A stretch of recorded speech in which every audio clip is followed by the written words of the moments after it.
সর্বপ্রথমে মহান ঈশ্বরকে ধন্যবাদ দিই এবং সকলকে আরেকটিবার প্রভু যীশু খ্রিস্টের নামেতে শুভেচ্ছা জানাই সকলকে। জয় যীশু। আসুন আজকে আমরা যে বিষয় আমরা দেখব তা হলো একটি সাক্ষ্য এবং জীবন্ত সাক্ষ্য।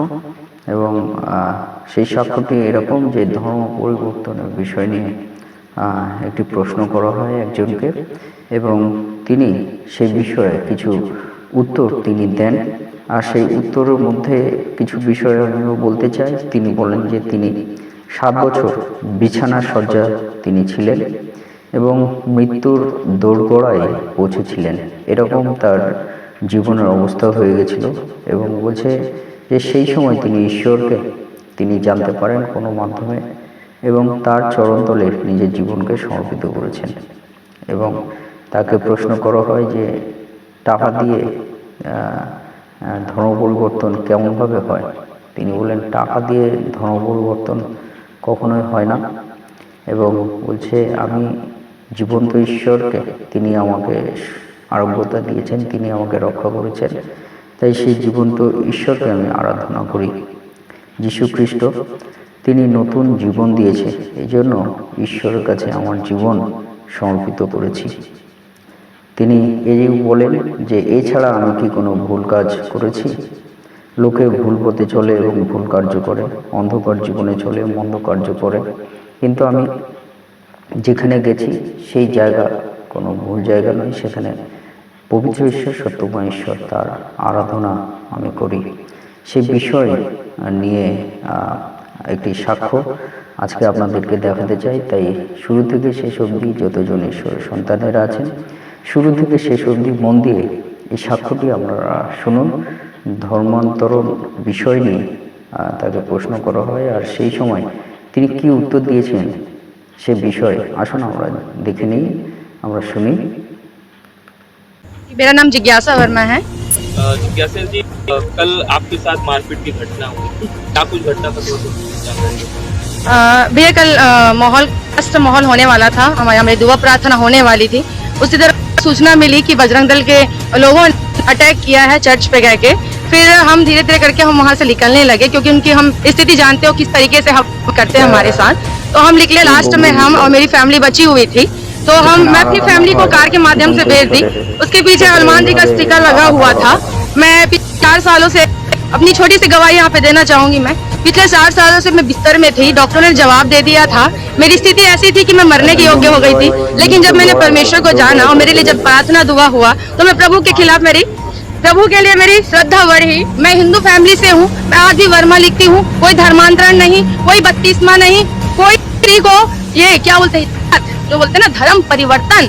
मेरा सिर्फ आत्मा बदला, मेरा जीवन बदला। मैंने कोई धर्म परिवर्तन नहीं किया, ना मेरे आत्मिक पिता ने, ना उनके लोगों ने किसी को कभी फोर्स किया बत्तीसमा के लिए। मैं बहुत से में घूमी, बहुत से चर्चेस में गई, लेकिन आज तक किसी ने नहीं कहा कि तुम बत्तीसमा लो। हाँ, एक लगाया गया है कि ये लोग पैसा देके धर्मांतरण करवाते हैं। अगर तुम्हारी ये सोच है कि हिंदुओं को ईसाई बनाया जाता है, तो तुम भी पैसे देकर को हिंदू बनाओ ना, फिर हाँ बनाओ, फिर तुम्हारे पास भी अथॉरिटी। अगर तुम्हारी सोच है, घटना हुई, मेरे कार के पीछे की स्टिकर वो देखे, कार को ठोकने की कोशिश की, कार को मारने की कोशिश किया, वो जब के मैं अपनी फैमिली को जैसे जैसे भेजी। फिर मुझसे सवाल जवाब किया गया, जब तुम ये स्टिकर क्यों लगाई हम हनुमान जी का, तुम इसको निकाल के फेंक दो, ये कर दो, वो कर दो। बोले, मैंने कहा देखो भैया, ऐसा कुछ नहीं कि हम यहाँ आते तो मसीह बन गए हैं। मेरा जीवन बदला है। आज मेरे घर वाले लोग पूजा पाठ करते, मैं प्रभु को मानती हूँ, क्योंकि बचाने वाला मेरा जिंदा खुदा है।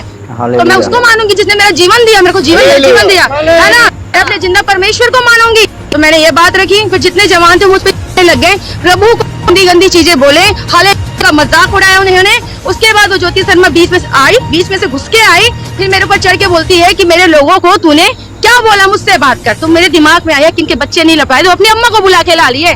फिर वो चढ़ने लग गई, मेरे ऊपर झगड़ा करने लग गई। फिर मुझे बोलती है चप्पल उठा के मारूंगी क्या खेप।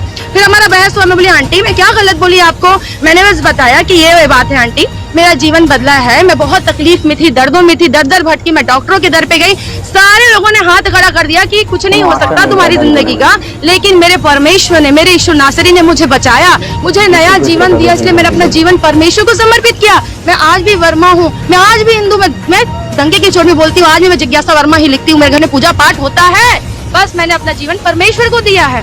ये सारी बातें हुई। आंटी मुझ पे चढ़ने लगी, पीछे से अंकल थे, मुझे नहीं पता, उनका नाम नहीं पता, राकेश शिंदे का नाम जरूर लेना चाहूंगी क्योंकि वो चर्च में घुसे थे तोड़ फोड़ करने के लिए। जब अंदर थे तब वो एंटर किए थे।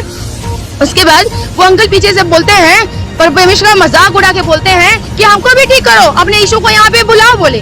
तो मैंने कहा अंकल आप भी श्रद्धा के साथ परमेश्वर के भवन में आइए, प्रभु आपको भी ठीक करेंगे। तो उसके बाद वो आंटी, जब मेरे को पुलिस प्रशासन के लिए एक चीज बोलना जरूर मैं चाहूंगी, क्योंकि वहाँ पे उस औरत को नहीं रोक रहे थे वो लोग, उस जवान लड़कों को नहीं रोक रहे थे जो मुझ पे चढ़े जा रहे थे। पुलिस वाले मुझे हटा रहे थे वहाँ से, मुझे धक्का देके हटा रहे थे, वो सारे के सारे मुझ पे चढ़े जा रहे थे मुझे मारने के लिए। फिर मैंने जब पीछे मुझे सरकाया गया तो वो आंटी मुझे बेल्ट और डंडे लेके मारने के लिए दौड़ाई, मेरे को कंटिन्यू मेरे को अग्रसेन चौक तक दौड़ाती गई। मैं ऑटो के माध्यम से वहाँ जैसे जैसे मैं निकली, मुझे मारने की धमकी भी दी वो। आज मैं अगर एक चीज मैं डेफिनेटली बोलना चाहूंगी, परमेश्वर ने ये मौका मुझे दिया है, वो धर्म के नाम में इतना दंगेबाजी करती है। मैं उसी हिंदू धर्म पे आज सवाल करना चाहती हूँ कि हिंदू धर्म में भी छोटी बच्चियों का रेप किया जाता है, छोटी औरतों का रेप किया जाता है, तो वो कहाँ रहती है धर्म की ठेकेदार? तब क्यों सामने नहीं आती वो? तब क्यों कुछ नहीं करती वो? लेकिन हाँ, जहाँ पता चला यहाँ परमेश्वर का आराधना हो रहा है, पहुँच जाएगी मारने पीटने।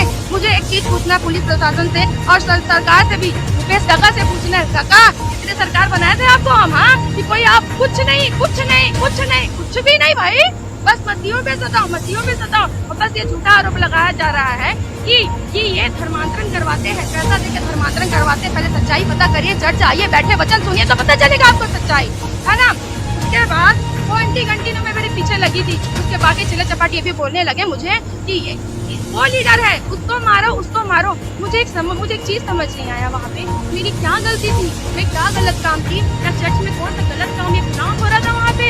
मैंने तो बस प्रभु को माना, अपना जीवन दिया, जिसने मुझे बचाया उसको मुझे माना, मैंने क्या गलत किया?